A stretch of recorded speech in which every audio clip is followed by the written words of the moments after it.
नमस्कार, मैं हूं कृष्णा सिंह और आप देख रहे हैं गुनाह। एक बार फिर हाजिर हूं दिन भर हुए गुनाह की बड़ी वारदातों के साथ। तो चलिए शुरू करते हैं दास्ताने गुनाह।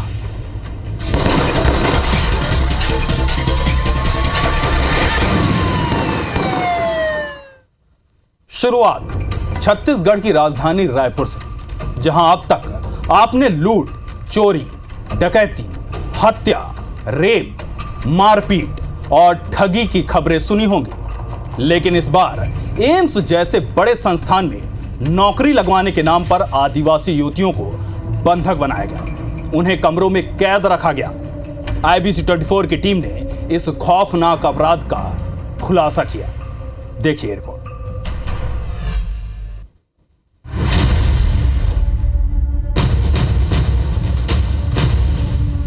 रायपुर के इंद्रप्रस्थ इलाके से आदिवासी युवतियों को एम्स में नौकरी दिलाने का झांसा देकर शोषण करने और बंधक बनाकर रखने का सनसनीखेज मामला सामने आया है। IBC 24 के इनपुट पर क्राइम ब्रांच और पुलिस की टीम ने आरोपी के मकान में दबिश दी और पीड़ित का रेस्क्यू किया। पीड़ित के मुताबिक मां काली हेल्थ केयर सर्विस के संचालक फलेश साहू और जया ने उन्हें एम्स में नौकरी दिलाने का वादा किया, लेकिन नौकरी तो दूर, उन्हें कमरे से भी निकलना दूभर हो गया। बोलते हैं कि यहाँ काम करने आए तो काम करो या तो फिर पैसा दे के चले जाओ करके बोलते हैं सर। और हम लोग बोले कि हमारे पास पैसा नहीं है, जब तक पैसा नहीं दोगे तब तक नहीं छोड़ेंगे करके बोल रहे हैं सर। मेरे पास नहीं है सर पैसा, एम्स हॉस्पिटल में जॉब दिलाएंगे करके। IBC 24 की टीम की सक्रियता से DD नगर पुलिस ने आरोपी फलेश साहू, उसकी साथी जया यादव और कर्मचारी महावीर वर्मा को गिरफ्तार कर सलाह। कम से कम ज़्यादा लड़की स्टाफ नहीं काम कर रहा है, जितना काम कर रहे हैं ना उतना मैं बता रहा हूँ। 7-8 स्टाफ काम कर रहे हैं ओनली। मैं बता रहा हूँ ना, उनको बोला भैया आ रहा है लेके चले जाएंगे। उनको मैं परसों से बोल दिए थे चले जाओ आप, ठीक है। हम लोग बाहर छत ऊपर मोबाइल पे बात कर रहे थे तो उनको बोले, स्टाफ लोग बोले हम आधा घंटे पे आ रहे हैं। BNS की धारा 296, 308(2), 351(2), 35 के तहत मामले में FIR लिया गया है और साथ में इन तीनों आरोपियों को अरेस्ट करके माननीय न्यायालय के समक्ष पेश किया गया है। ये खुलासा ना होता अगर पीड़ित युवती ने हिम्मत न दिखाई होती, IBC 24 की टीम को कॉल न किया होता, जिसके बाद इस अवैध कारोबार का खुलासा हो। लेकिन सबसे बड़ा सवाल यह है कि राजधानी रायपुर में इतना बड़ा खेल चल रहा था और प्रशासन को कानों कान खबर नहीं थी। क्या पुलिस का खुफिया तंत्र फेल हो चुका है? क्या प्रशासन AC के कमरों में बैठकर सिर्फ आराम फरमा रहा है? संदीप शुक्ला, IBC 24 रायपुर।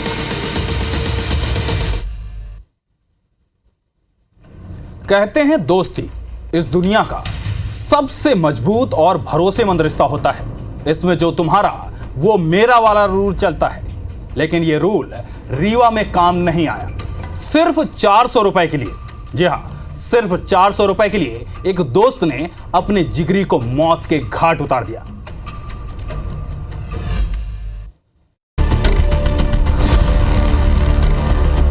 रीवा में महज 400 रुपए के लिए एक शख्स ने अपने दोस्त का कत्ल कर दिया।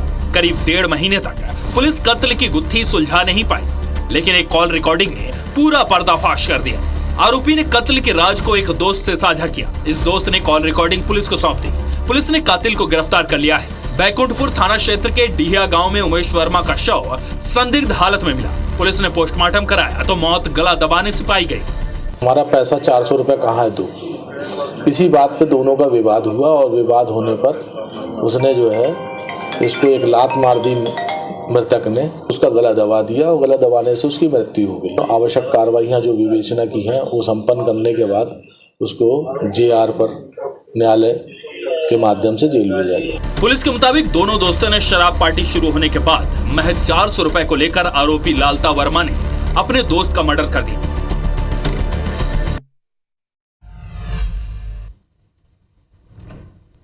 अगर आप भी ऑनलाइन गेमिंग के शौकीन हैं तो थोड़ा सावधान रहिएगा, क्योंकि ये गेमिंग आपके साथ बड़ा गेम कर सकती है। ऐसा हम इसलिए कह रहे हैं क्योंकि इंदौर में ऑनलाइन गेमिंग के जरिए बड़े फ्रॉड करने वाले 8 आरोपियों को क्राइम ब्रांच की टीम ने धर दबोचा है।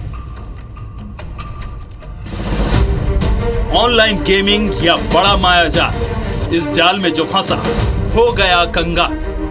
विदेशों में बैठी गैंग इंदौर में गेमिंग सेंटर।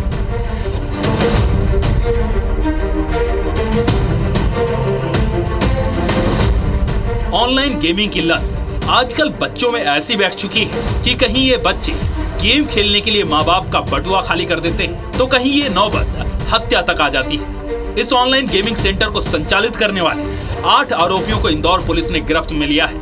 ये आरोपी कनाडिया थाना क्षेत्र के मानवता नगर में ऑनलाइन गेमिंग सेंटर चला रहे थे। इनसे 6 लैपटॉप, 29 मोबाइल और 13 बैंक पासबुक जब्त की गई।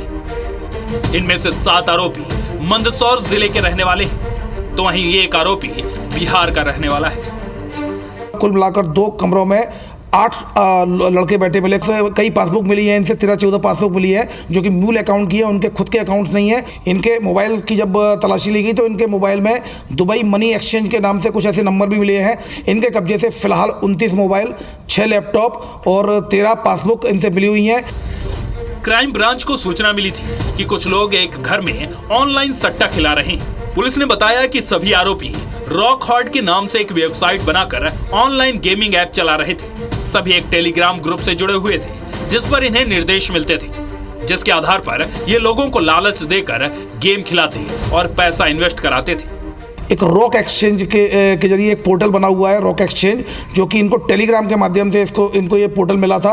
उस पोर्टल से उनको द्वारा टेलीग्राम के माध्यम से ही अपनी आईडी ली गई। इनको आईडी और पासवर्ड दिया गया। ये व्यक्ति से पैसा मंगाते हैं, जो व्यक्ति खेलता है उसमें अकाउंट में पैसा डलवाते हैं, फिर उसको आईडी देते हैं, उसको पॉइंट्स देते हैं और वो पॉइंट्स के माध्यम से वो उस गेम को वेबसाइट पर जाकर गेम को खेलता है। पुलिस के मुताबिक ये सभी पैसे दुबई के एक बैंक खाते में ट्रांसफर किए जा रहे, लिहाजा ये माना जा रहा है कि इस गेमिंग ऐप को चलाने में अंतरराष्ट्रीय गिरोह का भी हाथ है। खातों की जांच की जा रही है, इसमें और आरोपियों की गिरफ्तारी हो सकती है। अंशुल मुकाती, IBC 24, इंदौर।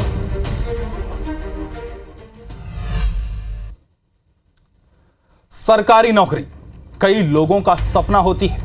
इस सपने को सच में तब्दील करने के लिए कुछ लोग मेहनत करते हैं, पढ़ाई का रास्ता अपनाते हैं, तो कुछ लोग बिना मेहनत इस सपने को पाना चाहते हैं। और यहीं से शुरू होता है ठगी का बड़ा गेम, जिसमें फंस कई लोग अब प्रशासन से मदद की गुहार लगा रहे हैं। देखिए रिपोर्ट।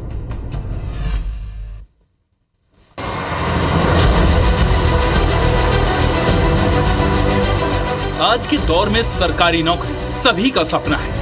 ये न सिर्फ अच्छे पैसे दिलाती है बल्कि फ्यूचर भी सिक्योर कर देती है। लेकिन इस नौकरी को पाने के चक्कर में कई लोग ठगी का शिकार भी हो जाते हैं। ऐसी ही कुछ वारदातें हमारे सामने आई हैं। पहली घटना धमतरी में घटी, जहां सरकारी नौकरी पाने के लिए लोग इतना पागल हैं कि उनको बेवकूफ बनाकर आरोपियों ने 72 लाख रुपए का झटका लगा दिया।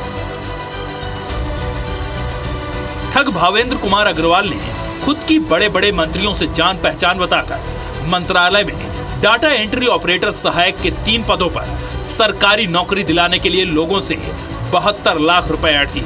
जब लोगों को ठगी का एहसास हुआ तो उन्होंने थाने में पहुंचकर शिकायत दर्ज कराई। पुलिस ने शिकायत के आधार पर एक आरोपी भावेंद्र अग्रवाल को गिरफ्तार तो कर लिया, वहीं दूसरा आरोपी अभी भी फरार चल रहा है।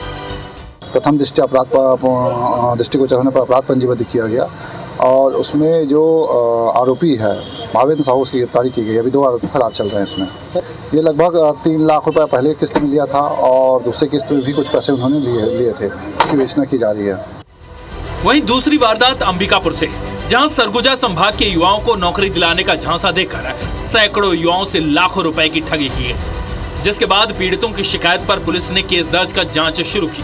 दरअसल अंबिकापुर के गांधीनगर थाना क्षेत्र में Busa private marketing limited company चल रही थी। कंपनी ने सरगुजा संभाग के युवाओं को ऑपरेटर और दूसरे पदों पर नौकरी दिलाने के नाम पर 8,000 रुपए जमा करवाए। नौकरी लगने के बाद युवाओं को 15 से 20,000 रुपए तक सैलरी देने की बात कही, लेकिन कई महीने गुजर जाने के बाद भी नौकरी नहीं मिली। युवाओं ने तुलसी चौक में जाकर देखा तो वहां दफ्तर ही नहीं था, जिसके बाद पीड़ितों ने सरगुजा एसपी से शिकायत की। एसपी के निर्देश पर पुलिस ने केस दर्ज कर आरोपियों की तलाश शुरू कर दी है।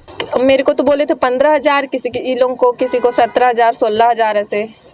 मतलब काम के ऊपर ऐसे करके। और उनका ऑफिस भी मतलब बहुत जगह है। मेरे को बोल रहे थे कि आप अंबिकापुर में करना चाहते हैं कि वार्डफ नगर, ऐसे 4-5 जगह बताए, कोरबा, वार्डफ नगर, अंबिकापुर और 2 जगह पता नहीं। और उनको ऐसा प्रलोभन दिया कि उनको जो है विभिन्न पदों पर नौकरी मिलेगी और हर महीने जो है कुछ तनख्वाह लगभग 18,000 रुपये मिलेगी। उक्त संबंध में जो है थाना गांधीनगर का ये घटना स्थल है, वहाँ पर इस आवेदन के आधार पे जो है निश्चित रूप से कार्रवाई करवाई जाएगी। सरकारी नौकरियां पेड़ के झाड़ पर नहीं उगती, उनके लिए मेहनत और पढ़ाई करनी होती है। ऐसे में अगर आगे से कोई भी आपको नौकरी का झांसा दे तो बोलिएगा कहीं और ट्राई कर। अभिषेक सोनी के साथ देवेंद्र मिश्रा की रिपोर्ट, IBC 24। गुनाह में आज सिर्फ इतना ही। कल फिर नई घटनाओं की तफसील लेकर हाजिर होंगे। तब तक सतर्क रहें, सावधान रहें। जब सतर्क रहेंगे हम, तभी अपराध होंगे कम, क्योंकि कानून के हाथों से कोई बच नहीं सकता। बस एक सुराग और जालिम खल्लास।